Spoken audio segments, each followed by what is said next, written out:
2025 मध्येही नीट परीक्षेचा पेपर फुटला होता अशी चर्चा। सीबीआयच्या तपासातून धक्कादायक माहिती समोर। 2025 मध्ये जयपूरच्या बिवाल कुटुंबातील 5 मुलांना प्रश्नपत्रिका पुरवल्याचं उघड। नीट परीक्षा रद्द झाल्याच्या नैराश्यातून 3 विद्यार्थ्यांची आत्महत्या। दिल्ली, राजस्थान आणि गोव्यातील विद्यार्थ्यांचा समावेश।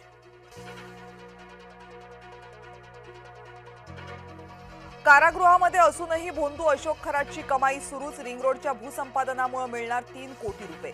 गवळणे परिसरातही खरात आणि त्याच्या पत्नीच्या नावे जमीन। पिंपरी चिंचवडमध्ये बिश्नोई गँगचा हैदोस। शुभम लोणकरनं घेतली गोळीबाराची जबाबदारी। एजे फर्निचर मॉलचे मालक अशोक नैन यांना धमकी।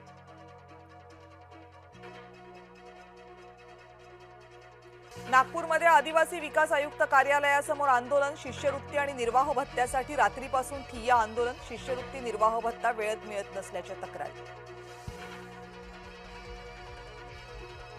बोधचिन्हाचा वाद आता थेट मुख्यमंत्र्यांच्या कोर्टात। बोधचिन्हात शैव प्रतीकांसह वैष्णव प्रतीकांनाही समान स्थान देण्याची मागणी। वैष्णवपंथीयांकडून थेट मुख्यमंत्र्यांकडे मागणी। महाराष्ट्रामध्ये ओला, उबर, रॅपिडो बंद होणार। प्ले स्टोअर, ॲपल स्टोअरवरून ॲप्स हटवण्याचे आदेश। महाराष्ट्र सायबर विभागाचं गुगल, ॲपलला पत्र। मांडवा ते गेटवे प्रवासी जलवाहतूक 26 मे पासून बंद। मेरीटाईम बोर्डाचं परिपत्रक जारी। प्रवाशांच्या सुरक्षेसाठी घेतला निर्णय।